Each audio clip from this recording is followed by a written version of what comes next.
What are you doing in my swamp? Hello everybody, this is Overborn. I'm going to be doing my review for the 2008 movie Bedtime Stories. So in this movie, Skeeter Bronson is a down-on-his-luck guy who's always telling bedtime stories to his niece and nephew. But his life is turned upside down when the fantastical stories he makes up for entertainment inexplicably turn into reality. Can a bewildered Skeeter manage his own unruly fantasies now that the outrageous characters and situations from his mind have morphed into actual people and events?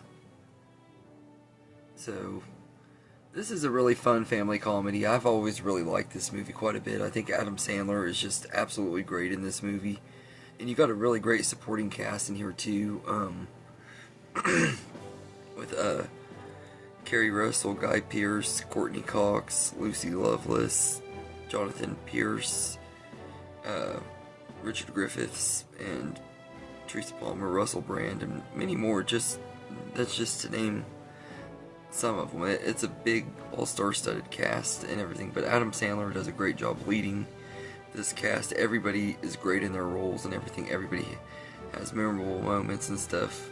Richard Griffiths is really good as the manager of this hotel that's given them the opportunity to come up with a better theme so that he could run the hotel instead of Guy Pearce's character, and they do a good job with that. And Guy Pearce is pretty good at playing this unlikable character that gets nicknamed Sir Butt Kiss, which is a nickname I've used many times on people when they're kissing butt and everything. I'll say, okay, Sir Butt Kiss, and everything. It's one of those things that stuck with me. And this is a movie that I've always really loved. I never understood why this movie doesn't get talked about as much as Adam Sandler's other movies, because it's a lot of fun and everything. The stories that he tells the kids are a lot of fun, and then when the kids jump into the story and they add their own little crazy parts to it, just makes it even more fun. So there's a lot of really fun things there and everything. And the movie has a fun, whimsical feel to it too. Like there's a lot of just really fun moments and everything that this movie is able to make work and everything better than a lot of others do. And I don't know why. Maybe it's just because I'm a big fan of Adam Sandler and I get his style of humor and stuff, and this has a lot of that in here and everything. He just keeps it cleaner for the kids, but he's still really absolutely hilarious.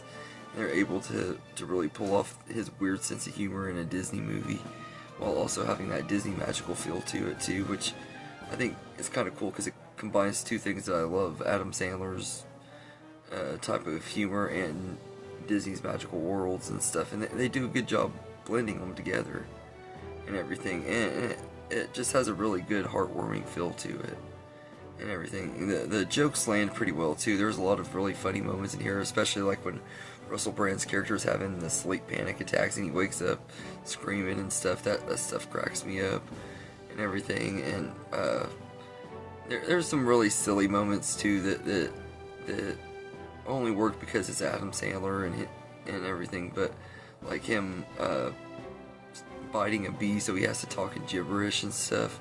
Any other actor that would probably be annoying with, but Adam Sandler made it funny and everything. And the chemistry between everybody in this movie is great too. Like all of the cast have great chemistry and work really good together and everything. I will say that the only negatives I really have with this movie is the CGI has aged very bad, like really, really bad, which I get. This is a low budget movie. It's more of a comedy than it is anything. So I get why it has bad visuals, but man, the CGI is ugly in this movie and everything. It is like hard to look at and everything. And Bugsy, who is supposed to be this really cute little guinea pig character, looks kind of terrifying because he has these big eyes that would look big on a cow, like Adam Sandler says in the movie.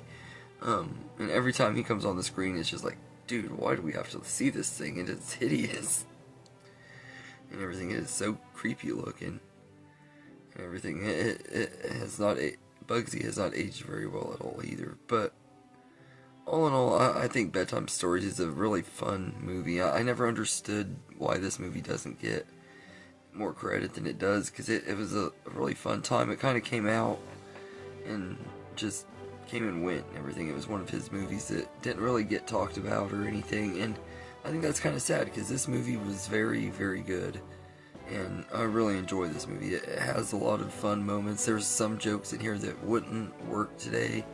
There's some things in here that wouldn't happen in movies nowadays and everything, which also just shows how watered down and babyish Disney has become nowadays. Like, how scared they are to take risks. This movie took a lot of risks. Everything had a lot of edgy humor for being a family movie and stuff, and stuff that Disney would never do nowadays. So I think that also kind of helps add a charm to it too. Like, I like when movies take risks, and this one does have some risky jokes and stuff that are, and innuendos and stuff that you wouldn't get in kid movies nowadays. So I like that too. So all in all, I'm going to give Bedtime Stories an 8 out of 10. I really enjoy this movie.